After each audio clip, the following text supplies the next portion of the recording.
न्याय दिलाने की गुहार। पीड़ित मां ने पुलिस पर लगाए गंभीर आरोप। कानपुर पुलिस कमिश्नरेट जन सुनवाई केंद्र में उस समय भावुक देखने को मिला जब एक वृद्ध मां ने अपनी मृत बेटी को न्याय दिलाने के लिए पुलिस कमिश्नर अखिल कुमार से गुहार लगाई। पीड़िता शकुंतला द्विवेदी का आरोप है कि उनके बेटे सौरभ द्विवेदी को भूमाफियाओं ने मानसिक रूप से इतना प्रताड़ित किया कि वे आत्महत्या करने को मजबूर हो गया। शकुंतला देवी ने बताया कि उनके बेटे सौरभ का एक प्लॉट था जिस पर भूमाफियाओं की नजर थी। सौरभ को जबरन वह प्लॉट अपने नाम करवाने के लिए धमकाता था। अधिवक्ता होने के नाते उससे फर्जी मुकदमों में फंसाने की धमकी भी दी जाती थी, जिससे वह मानसिक रूप से बेहद परेशान था। सबसे गंभीर आरोप यह लगाया गया कि सौरभ की मौत के बाद पुलिस ने मृतक का मोबाइल फोन जब्त कर उसमें छेड़छाड़ की और साक्ष्यों को मिटाने की कोशिश की, जिससे आरोपी बच सके। शकुंतला देवी ने संकल्प लिया कि वह अपने बेटे मौत का बदला लेकर रहेंगी और दोषी भूमाफियाओं को जेल भिजवाकर ही जान लेंगी। इस पूरे मामले में पुलिस कमिश्नर अखिल कुमार ने पीड़िता की बात गंभीरता से सुनते हुए जांच का भरोसा दिलाया और आरोपियों पर कड़ी कार्रवाई की बात कही।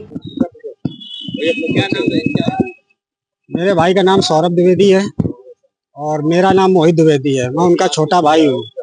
मैं यहाँ पे न्याय मांगने के लिए आया था। मैं 20 तारीख को आ चुका था, मुझे अभी तक न्याय नहीं मिला।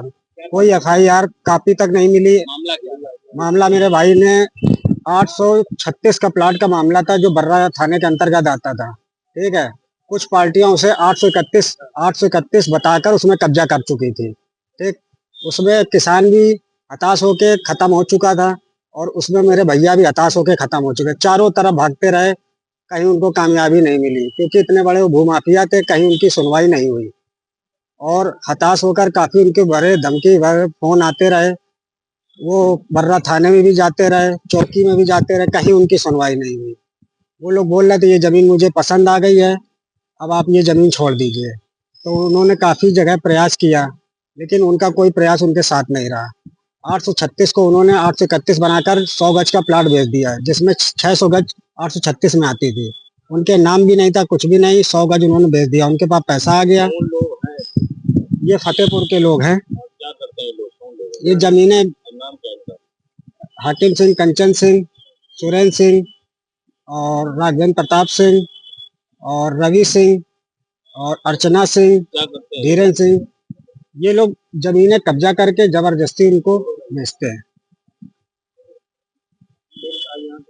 आज यहाँ मैं दोबारा आया था कि मेरी कुछ सुनवाई हो, उसमें कोई मिले नहीं साहब, तो कल मैं फिर आऊंगा।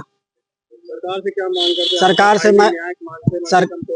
सरकार से मैं न्याय मांगता हूँ कि जो मेरे भाई ने इस प्रकरण में किया है उसकी जांच होनी चाहिए और जो सदस्य इसमें उनके खिलाफ हुए उनके सख्त सख्त कार्रवाई हो। मैं फतेहपुर वाले जो लोग कब्जा करे थे प्लाट में। अच्छा, क्या उम्मीद है कि आपको न्याय मिलेगा? अब ये तो सरकार बताएगी ना कि क्या मिलेगी क्या नहीं। हमें तो नहीं लग रहा पुलिस से कोई न्याय मिलेगा मुझे। कहीं सुनवाई नहीं हो रही। मैं 10 जगह बार बार चक्कर मार चुका हूँ, थाने, चौकी, कमिश्नर साहब के यहाँ, सब जगह मैं आ चुका हूँ, कहीं सुनवाई नहीं हो रही। तो भाई भी आया था? हाँ, भाई भी मेरा 30/4/2025 को आया था, एक प्रार्थना पत्र दे गया जिसको जो मेरे साथ में है साक्ष्य के तौर पे, वो भी मैं आप लोगों को दिखा सकता हूँ। आपके मीडिया के चैनल की तरफ से मेरी कुछ सुनवाई हो जाए। भाई की कभी बात हुई थी? कभी हमेशा हताश होके ही आदमी आके चुपचाप बैठ जाता है। हम लोगों ने पूछा तो बोले कि ये लोग इतना टॉर्चर कर रहे हैं हमको, तो मैं क्या करूं। तो हम लोगों ने उन्हें समझाया कि भैया अभी तो काफी समय है, कुछ ना कुछ होगा। लेकिन इतना इन लोगों ने परेशान कर रखा था कि उन्होंने मानसिकता उनकी खत्म हो चुकी थी।